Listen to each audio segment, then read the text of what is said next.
Hello friends, welcome back to our channel. आज हम इस वीडियो में बात करेंगे पीएनबी के बारे में। और आप सभी को पता है कि कितनी ही बार हमने पीएनबी के बारे में बात की और कितने निचले स्तरों पर हमने ये पकड़ा था। 64-65 के आसपास हमने ये पकड़ा था अपने इसी चैनल पर, और आप सभी ने ज़रूर देखा भी होगा। अगर आप मुझसे पुराने जुड़े हुए हैं तो आप सभी को पता है कि कहाँ से हमने पकड़ा और कहाँ पर हमने प्रॉफिट बुकिंग भी करवाई। मैंने बताया कि 95 के आसपास मैंने अपना प्रॉफिट बुक किया। 100 रुपये के ऊपर जब गया तो मैंने ये भी बताया कि अब मैंने वापस से री एंट्री ली है। तो ये एक प्लेटफॉर्म है जहाँ पर कि मैं अपना जो भी स्ट्रैटेजी फॉलो करता हूँ या जो भी मैं कुछ करता हूँ आप सभी के साथ बड़े ट्रांसपेरेंट वे में शेयर भी करता हूँ।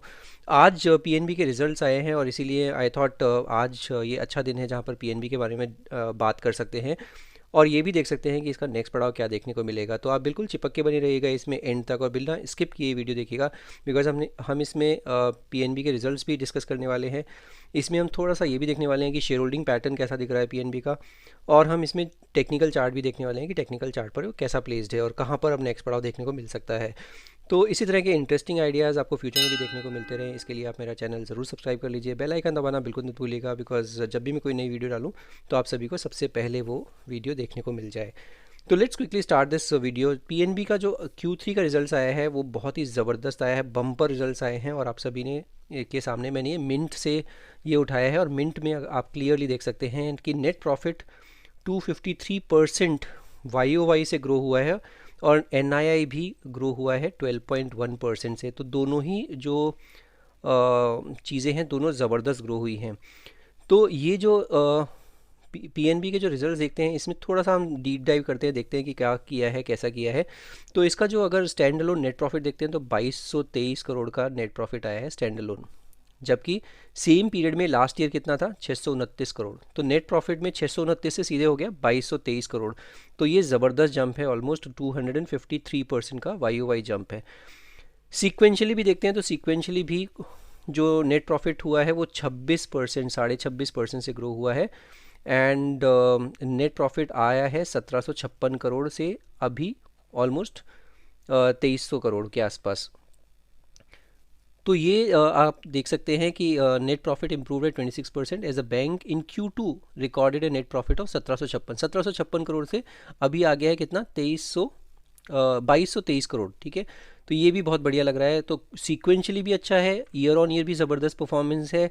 और अगर आप देखते हैं कि नेट इंटरेस्ट इनकम तो वो भी जो इस क्वार्टर में है वो हो गई 10,293 करोड़, 12.25% का YOY इम्प्रूवमेंट हुआ है। इसी क्वार्टर में लास्ट ईयर कितना था 9,923 करोड़, तो 9,923 से हो गया 10,293 करोड़ का। तो ये भी ज़बरदस्त है। ऑपरेटिंग एक्सपेंसेस डिक्लाइन हुए हैं, तो ये एक रीज़न है जिस वजह से इतना ज़्यादा इसमें प्रॉफिट में जंप आया है, क्योंकि इसका जो ऑपरेटिंग एक्सपेंस है वो डिक्लाइन हुआ है 6,636 crore in Q3 in FY24 as compared to 6,801 in Q3 FY23। तो लास्ट ईयर कॉरस्पॉन्डिंग क्वार्टर में 6800 करोड़ का इनका ऑपरेटिंग एक्सपेंस था। तो इन्होंने एफिशिएंसी बढ़ाई है, ऑप्टिमाइजेशन बढ़ाया है, जिसकी वजह से इनका एक्सपेंसेस कम हुए हैं। इसके अलावा प्री प्रोविजनिंग ऑपरेटिंग प्रॉफिट जो है वो भी 6,331 करोड़ पर खड़ा है, और जो वो भी 10.11% का ग्रोथ है YOY। जबकि pre provisioning operating profit Q2 FY24 में था 6,216 करोड़, तो वो भी अच्छा ग्रो किया है, ज़बरदस्त ग्रो किया है। इसमें प्रोविजनिंग जो है वो आप देखेंगे तो 41% का डिक्लाइन हुआ है, 2,739 करोड़ का है Q3 में, जो कि लास्ट अगर सेम क्वार्टर में लास्ट ईयर देखते हैं तो वो था 4,713। तो इसमें प्रोविजनिंग कम हुई है और रिडक्शन जो हुआ है प्रोविजनिंग में, and strong improvement in operating profit contributed to the bank's stellar performance in the December quarter.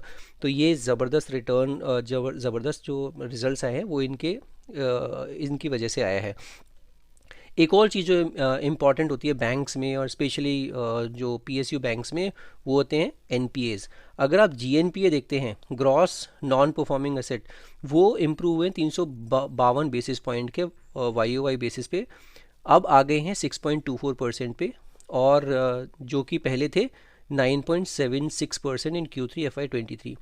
तो ज़बरदस्त ये जो परफॉर्मेंस है in terms of NPAs, gross NPAs भी 9.76 से घट के 6.24 हो जाना बड़ा ज़बरदस्त परफॉर्मेंस है। हालांकि अभी भी बहुत हाई है अगर आप प्राइवेट बैंक्स को देखते हैं, बट अगर आप देखते हैं कि क्या ये सही ट्रेजेक्ट्री पे चल रहा है? अभी एकदम सही ट्रेजेक्ट्री पे चल रहा है।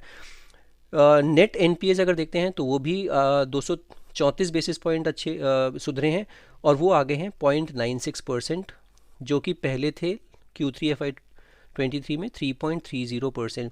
3.3 से घट के सीधा 1% के नीचे आ गए हैं। अगर आप प्राइवेट बैंक्स का भी नेट एनपीए देखते हैं तो वो भी 0.4, 0.3, 0.4, 0.5 के आसपास का नेट एनपीए होता है। अगर ये गवर्नमेंट बैंक, और वो भी इतना बड़ा गवर्नमेंट बैंक, 0.96 पे लेके आ गया है अपना नेट एनपीए, ज़बरदस्त परफॉर्मेंस है, स्टेलर परफॉर्मेंस है।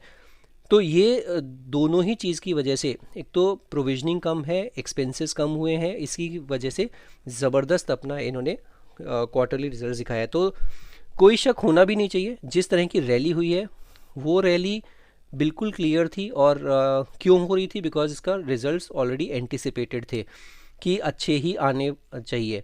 एक बार मैं आपको इस पे स्क्रीनर पर जाकर ये दिखा देता हूँ कि इसमें जो अगर आप देखेंगे कि स्क्रीनर पे कि इसमें शेयर होल्डिंग पैटर्न कैसा बना हुआ है। तो शेयर होल्डिंग पैटर्न अगर देखते हैं, प्रमोटर की होल्डिंग तो फिक्स है 73%। अगर आप देखते हैं FIIs की होल्डिंग, FIIs की होल्डिंग मार्च 2023 से कंटिन्यूसली बढ़ रही है। अगर आप देखते हैं 1.71% से बढ़ के हो गए हैं 3.1%। तो ऑलमोस्ट इन्होंने ऑलमोस्ट दुगनी कर ली है अपनी होल्डिंग PNB में। DIIs की होल्डिंग देखते हैं तो DIIs भी ज़बरदस्त 13.5 पौने 14% की होल्डिंग लेके बैठे हैं। तो बड़ा ज़बरदस्त होल्डिंग है, ऑलमोस्ट 16.5-17% का तो होल्डिंग सिर्फ ये FIIs और DIIs लेके बैठे हैं। और सिर्फ 10% जो है वो पब्लिक के पास है। आप देखेंगे पब्लिक की तरफ से बिल्कुल सेलिंग हो रही है, पब्लिक निकल रही है, जो कि मैं हर बार बोलता हूँ ये एक इंडिकेशन है कि अभी भी बने रहना है, बिकॉज अभी भी FIIs और DIIs स्ट्रॉन्ग खड़े हैं PNB में। तो बिल्कुल निकलने की जल्दबाजी नहीं करनी। प्रॉफिट बुक कर सकते हैं, बिकॉज प्रॉफिट बुक करने में कोई हर्जा नहीं है। जैसे मैंने भी किया, तो मैंने बताया आपको कि मैंने प्रॉफिट बुक किया, बिल्कुल ज़ीरो कर दी 95-96 के आसपास। 100 के ऊपर फिर से ब्रेकआउट आया, फिर से पोजीशन बना ली।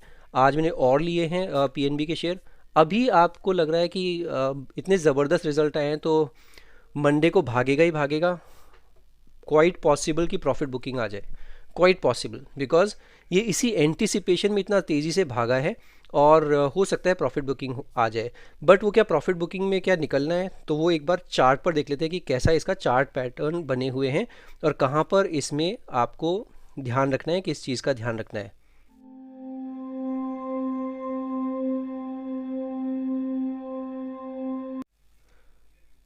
तो ये मैंने PNB का चार्ट लगाया आपके सामने, और PNB का ये डेली का चार्ट लगाया है। मैंने आपको पहले भी बताया था कि जब ये 100 रुपये का 99 रुपीज़ का जो लेवल तोड़ा है, वो एक अच्छा इंडिकेशन है। उसके ऊपर गया और ऊपर जाने के बाद ये फिर नीचे भी आया, रीटेस्ट किया इसी लेवल को, और रीटेस्ट करने के बाद इसने फिर से अपनी लास्ट 2 दिन में ग्रीन कैंडल बनाई है और अपना फिर से ऊपर अपवर्ड जर्नी इसने रिज्यूम की है।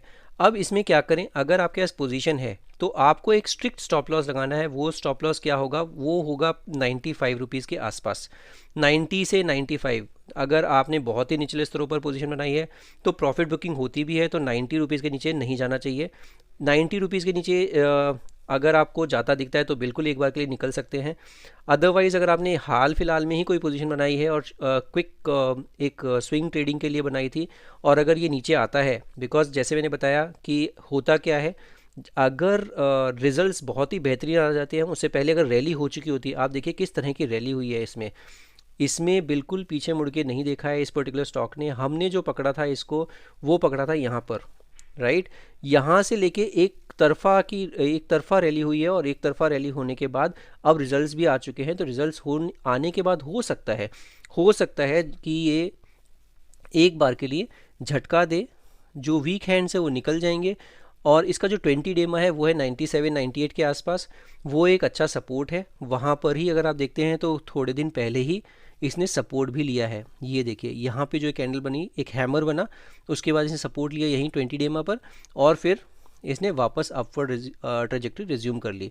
तो 95 का एक स्टॉप लॉस रख लीजिए अगर आपने बहुत शॉर्टर ड्यूरेशन के लिए पोजीशन बनाई थी, और उसके बाद बने रहिएगा। इसमें जो मैंने डेली के चार्ट पर एक देखते हैं तो एक छोटा सा एक राउंडिंग बॉटम बना था जिसका कि टारगेट आ रहा था 107। आप देखेंगे 107 में ये जो रेड कलर की कैंडल है जो इसने 3 दिन 23 जनवरी को बनाई थी, इसका हाई अगर देखते हैं तो 106.70, ये देखिए हाई इसका। तो जो एकदम सटीक टेक्निकल चार्ट बताता है वहीं तक जाके ये वापस नीचे आया, नीचे आके फिर से इसने रीटेस्ट किया इसी ब्रेकआउट को, और वो ब्रेकआउट था 99 रुपीज़ का। यहीं पर रीटेस्ट किया, रीटेस्ट करने के बाद फिर से ऊपर चलना शुरू हुआ है। अब क्या करें, अगर आपने लॉन्ग टर्म से पोजीशन बना रखी है बिल्कुल बने रहिएगा। 107 तो ये दिख ही जाएगा आने वाले टाइम में। अगर आप पॉजिटिव हैं तो 107 रुपये पे बिल्कुल निकलना नहीं है, क्योंकि ये बहुत शॉर्टर ड्यूरेशन का चार्ट है, डेली का चार्ट है, और शॉर्टर टाइम फ्रेम पर इसमें 107 का टारगेट आता है, बट 107 पे रुकेगा नहीं। अगर ये 107 निकल जाता है तो क्या करें, तो फिर इसमें और ऊपर की ट्रेजेक्टरी देखने को मिलेगी। सिर्फ और सिर्फ स्टॉप लॉस लगाना है 95 या 90 से 95 का एक रेंज है जहाँ पर कि आप स्टॉप लॉस लगा सकते हैं। RSI अगर देखते हैं डेली के चार्ट पर तो 66 का RSI है, तो वो भी बहुत ज़बरदस्त दिख रहा है। तो इन दोनों पैरामीटर पे तो बढ़िया लग रहा है, चार्ट भी बहुत अच्छा लग रहा है और सब कुछ बढ़िया लग रहा है। एक बार इसको वीकली के चार्ट पर देख लेते हैं, वीकली के चार्ट पर कैसा पॉइज्ड है। वीकली के चार्ट पर एक ये हैंगिंग मैन जैसा पैटर्न बन रहा है। हैंगिंग मैन पैटर्न जो है ये वाला, ये थोड़ा सा अगर नेक्स्ट वीक भी इसका रेड कलर की कैंडल बनती है, थोड़ा सा नीचे आ सकता है, कोई हर्ज नहीं है, नीचे आके फिर ऊपर चलेगा। तो अगर आपने पोजीशन बना रखी है बिल्कुल घबराना नहीं है, सिर्फ ध्यान ही रखना है कि अपने अगर स्टॉप लॉस हिट होता है तो निकल जाएं। अगर स्टॉप लॉस हिट होने के बाद वापस ऊपर चलता है, फिर से ब्रेकआउट आता है, हम फिर से पोजीशन बना लेंगे, कोई दिक्कत नहीं है। तो ये वीकली के चार्ट पर भी बढ़िया लग रहा है, कोई ऐसी दिक्कत नहीं दिख रही। सिर्फ एक दिक्कत क्या है, वीकली के चार्ट पर RSI जो है वो 81 आ चुका है, मतलब ओवरबॉट सिचुएशन में जा चुका है। थोड़ा सा रिट्रेस हो सकता है, कोई ऐसा प्रॉब्लम नहीं है। 99 रुपीज़ तक आ जाए और एक्यूमुलेट कीजिए, 95 तक आए और एक्यूमुलेट कीजिए। 90 रुपये का स्टॉप लॉस अगर आपने रखा है, अगर 95 का स्टॉप लॉस रखा है, 95 के आसपास का और एक्यूमुलेट कर सकते हैं और उसके बाद स्टॉप लॉस के साथ इसमें बने रह सकते हैं। तो वीकली के चार्ट पर भी कोई दिक्कत नहीं है, सिर्फ एक ही दिक्कत है कि ओवरबॉट सिचुएशन में जा चुका है। एक बार मंथली के चार्ट पर देखते हैं, मंथली के चार्ट पर कैसा पॉइज्ड है। मंथली के चार्ट पर तो आपको पता ही है, ज़बरदस्त इसने ये ब्रेकआउट दिया हुआ है, और वो ब्रेकआउट किस लेवल पे दिया था, 99 रुपीज़ के आसपास ही ब्रेकआउट दिया था।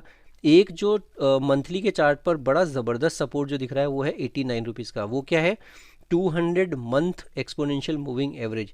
200 मंथ एक्सपोनेंशियल मूविंग एवरेज मतलब 200 महीने का जो मूविंग एवरेज है उसके ऊपर ये 89 रुपीज़ के ऊपर बना हुआ है। जब तक तब तक कोई दिक्कत नहीं है, बिल्कुल बने रहना है, कोई जल्दबाजी नहीं करनी है। और इसका जो नेक्स्ट पड़ाव आपको देखने को मिलेगा वो देखने को मिल सकता है कुछ 170 रुपीज़ का लेवल। 170 अगर निकल जाता है तो फिर इसमें 200 रुपये की जर्नी बिल्कुल कोई रोक नहीं सकता। बहुत ही बढ़िया चार्ट पैटर्न्स बने हुए हैं, और अगर आपकी पोजीशन है तो बिल्कुल पोजीशन में बने रहिए। हालांकि RSI अगर मंथली के चार्ट पर भी देखते हैं तो वो भी 78 पहुंच चुका है, तो थोड़ा सा हो सकता है साइड वेज जाए, रिट्रेस हो, थोड़ा सा रिट्रेस हो तो घबराना नहीं है, बिल्कुल बने रहना है। हालांकि एक डिस्क्लेमर ये ध्यान रखिएगा कि मेरी भी पोजीशन है PNB में, और जो भी आप डिसीजन ले अपने फाइनेंशियल एडवाइजर से डिस्कस करके ही लीजिएगा। रिजल्ट्स में कोई प्रॉब्लम नहीं है, अगर रिजल्ट्स की वजह से कोई प्रॉफिट बुकिंग आती है तो एक मौका देगा कि इसमें एंट्री करने का। बैंक बड़ा ज़बरदस्त चल रहा है, गवर्नमेंट PSU बैंक, अभी मैंने आपको जैसे बताया कि सारे ही PSU बैंक्स में बहुत ही अच्छी रैली देखने को मिल सकती है। यूनियन बैंक का भी रिजल्ट बड़ा ताबड़तोड़ आया था, बट उसके बाद चल नहीं रहा है, तो वीक हैंड जो है वो निकल जाएंगे, उसके बाद फिर वो चलना शुरू होगा। तो वही एक चीज़ होती है, आपका थोड़ा सा पेशेंस टेस्ट कर सकता है, बट चार्ट पैटर्न्स अच्छे हैं, रिजल्ट्स अच्छे हैं, सब कुछ बढ़िया लग रहा है देखने में, सिर्फ और सिर्फ पेशेंस की ज़रूरत है। तो ये आज की वीडियो हो जाती है PNB के ऊपर। ज़रूर मुझे बताइएगा कि कैसी लगी। अगर आपकी कोई क्वेरी है तो आप मुझे कमेंट में लिख सकते हैं। अगर आपने कहीं पे पैसा बनाया है या कोई चार्ट आपके रडार पर है वो भी आप मुझे कमेंट में ज़रूर लिखिएगा, सो दैट हम लोग उसको कवर करें और लार्जर ऑडियंस के साथ बात कर सकें। अगर आपको मेरी वीडियो पसंद आई हो और कंटेंट अच्छा लग रहा हो, कुछ सीखने को मिल रहा हो, तो do give me thumbs up. Don't forget to share it with your friends and family as well. अगर आप मेरे चैनल पर नए हैं और आपने अभी तक मेरा चैनल ही सब्सक्राइब नहीं किया है तो I would request you to subscribe my channel and hit the bell icon. आज की वीडियो में सिर्फ इतना ही। Will see you in the next video. Thank you so much for watching this video.